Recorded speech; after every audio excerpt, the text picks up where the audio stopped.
Morning everybody, welcome to the channel and welcome back to another video.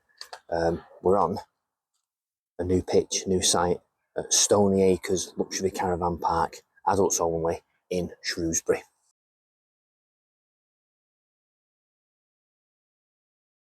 As you can see, it's quite a nice park, quite small. There's lots of people here already for the weekend. Starlink's out, we've been here for almost a week.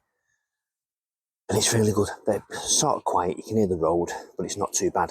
Great facilities block here. Everything's serviced, power, water, TV point if you need it. When we got here, I put the smaller pipe on. I had to change it because it all bulged and it all exploded everywhere. So it's a bit of a disaster really. And then more on the van later. Still got problems, it's not good.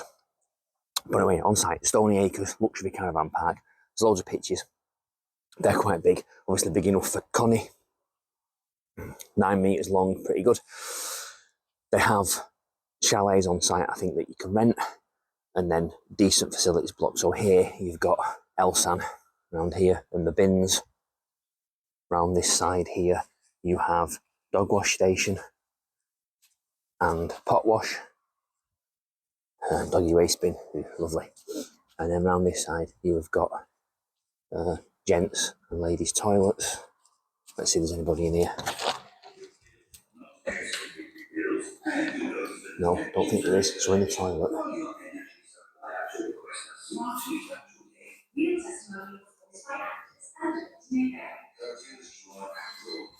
You work the soul of your potential. You don't let it snooze and sit around. You actually run with it.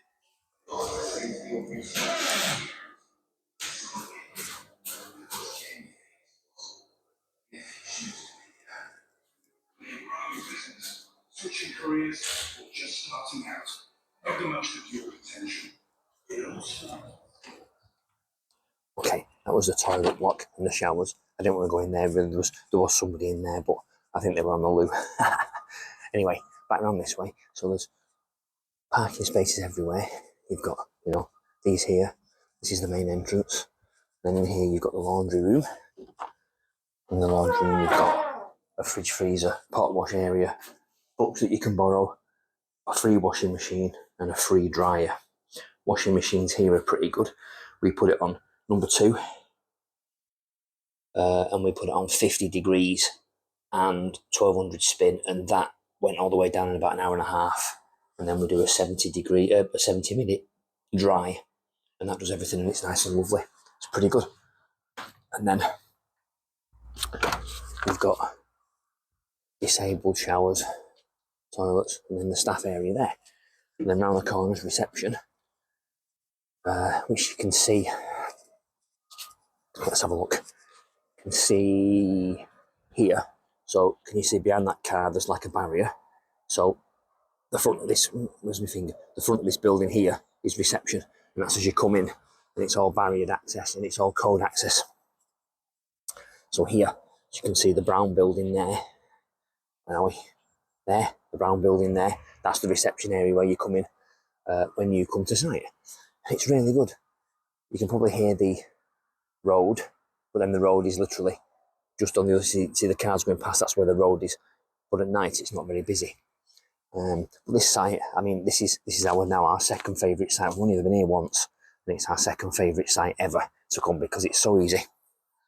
You are, I don't know, 10 minutes down the road from the local town where there's a B&M and there's a Sainsbury's and all sorts of stuff. It's really good. So we've got our shopping from there. So we've been here, what we're on now, we're on a Friday. We've been here since the Sunday. We're leaving on Sunday to go to Meadow Springs. I'm having difficulty at the moment doing these videos. Just A, I don't feel like doing them, and B, the van's still not well. We'll update you on that now. So the van, as you all know, is a Fiat Ducato Maxi, 2.3 litre, 180 horsepower, automatic, Conformatic 6-speed gearbox on one of the worst engines that Fiat ever made, twin EGR, and it's clogged.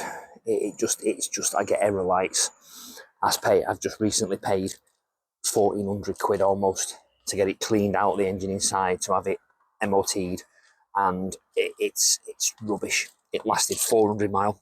Oh, it lasted 400 miles, if that. It got us to Cumbria and then up to Scotland without really any problems, and then coming down from Scotland to here, I had to stop 6 times to clear the engine code.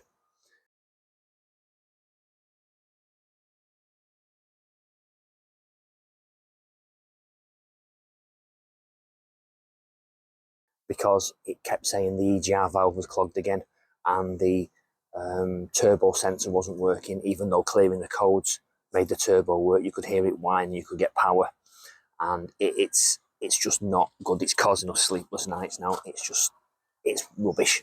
These engines for the emissions are just pants, basically. So advice is, if you're going to buy a used auto trail or any used Fiat Ducato motorhome, make sure that you get the manual version, because the automatics are renowned for this, apparently.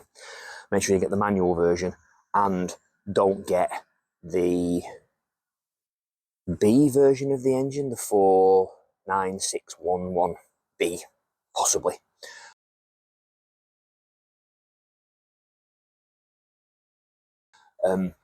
They're the twin EGR, the twin EGR valve ones. You don't want a twin EGR engine. You want the ones with AdBlue.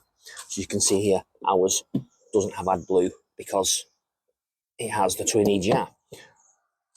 And the AdBlue ones are much better, because at least you know that that's taking the carbon monoxide out of the engine emissions or whatever. And the twin EGR valves do not work. They are clogged up. There's thousands of people online on the Fiat forums that have got these issues with these engines, and everybody just says, we're having problems. We've got the same error messages, the P0238-61 and the P4, was it 0401 and 0402s, which are the EGR errors. And yeah, it's just, yeah, I'm just fed up with it now. I'm sick of it. I wish we never bought it, to be fair. It's a shame, because the habitation side of it is amazing. We love it. You know, it's that that's causing the problem. It's causing the heartache. So I spoke to the dealer, you know, because it's 12 months since we've had it. So I've contacted the finance company, because they own most of it, because it's on finance, obviously, and I'm waiting for a call back from them. So hopefully we'll get a resolution to it. I calculated, in the 12 months that we've had this van, on repairs, without the service that needed to be done, and without the MOT, I've spent just short of £5,000 to try and get it fixed, and it hasn't worked. So, yeah, throwing £5 at it. I've had part after part replaced.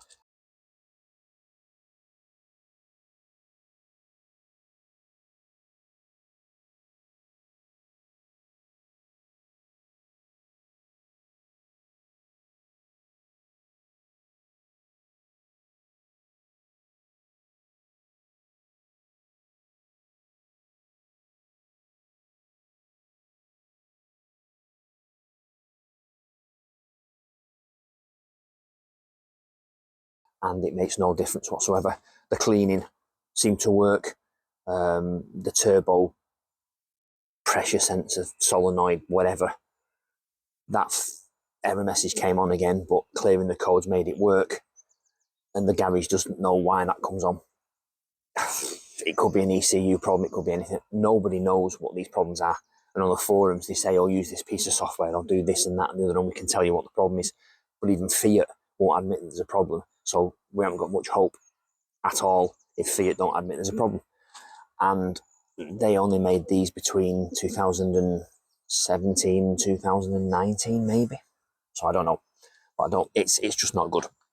And it's a shame, because this is the van we wanted, and I don't want to get rid of it, but we might have to cut our losses, and we might have to just sell it at a loss because it's not working. We're just sick of it.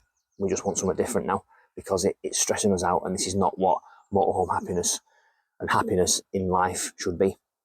But there we go. That's my whinge anyway. But yeah, if you're going to buy one of these, not just Auto Trail, Swift, or anybody, make sure you get the manual version of the engine, and make sure you try and get an AdBlue one. You can get a later model one. You get an early one. Don't get the Euro 6, because they're just crap. get the Euro 5, pay the extra for the ULEZ, pay the extra for the road tax, and don't worry about your emissions. Just pay it, because you're not going to spend £5 in 12 months on it, which is what I've done, just to make it work, because the emissions control systems are just pants. But there you go, typical government getting more money out of you for making things cheaper. Supposedly, well, not cheaper, is it? But try to make it environmentally friendly. And there's no proof that cars do it more than planes, more than boats, more than buses. You know, so God help us when they make electric ones. These are going to be just mega expensive and just not going to work, are they? But anyway, enough of that. This site is amazing. You've got to come. I'll put the details down in the description, and it's amazing. But there's not many. There's not many pictures. I'll put a map on and show you exactly where we are and how many spaces there are. But it's really been a very excellent site, and we love it. So we'll be coming back here again when we're in Shrewsbury next. But as I say, Sunday, we're on Friday now, so Saturday, Sunday, we're off to Meadow Springs again, because we love Meadow Springs. That's our #1 site. And then hopefully we'll get there without any problems in the van. And then from there, we'll see whether the finance company will actually get involved with this and sort it out and get it fixed for us. But while it was away for a month previous to this video, we had to buy Airbnbs and lodges at Meadow Springs, and that again was £2,000 worth included in that £5 that I've spent to get the van fixed. So it's just throwing money after money at it, and I'm sick of it. I'm fed up now. I don't want any more. But there we go. The such is life with a motorhome, I suppose, especially when you live in it, or when you try to live in it for like 9 months at a time. It's not good. But there you go. Anyway, if you like these videos, please give the video a like. Please subscribe to the channel. It's free. We are trying to get a bigger presence online, and it all helps, and it's free. And leave us a comment. Have you got one of these engines? Have you had the same problems? What was the fix? I know a lot of people say it's a cracked DPF, or it's an intake manifold, or a low pressure EGR valve. But that's an engine drop or something major, and I can't afford that, and I'm not paying for it because I've spent too much money on it already. But yeah, if you've had this problem before, let me know in the comments, and I'll see whether it applies to this van as well. But thanks for watching. Thanks for listening to my witterings. Short video this week. Hopefully better next week. See you soon. Bye-bye.